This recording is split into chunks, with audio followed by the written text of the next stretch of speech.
साम्राज्य न्यूज, सामान्यांचा असामान्य आवाज।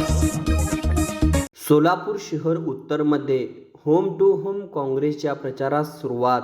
सोलापूर लोकसभा मतदारसंघातील महाविकास आघाडीच्या काँग्रेसचे लोकप्रिय उमेदवार प्रणिती शिंदे यांच्या प्रचारासाठी शहर उत्तर विधानसभा मतदारसंघातील प्रभाग क्रमांक 5 मधील बुधवार पेठ, जय मल्हार चौक, अडनाळ परिसरातील मतदाराच्या घरोघरी जाऊन भेटी घेतल्या।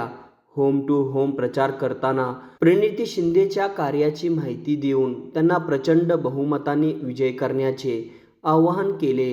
यावेळी शहर उत्तरचे अध्यक्ष महेश लोंढे, विभागाचे अध्यक्ष गणेश वाघमारे, उपाध्यक्ष अभिजित डोलारे, सिद्धार्थ पवार, अभिषेक पटोळे, श्रीकांत सोनोने, पृथ्वीराज लोंढे, ओम वाघमारे, समर्थ खरात आदी उपस्थित होते।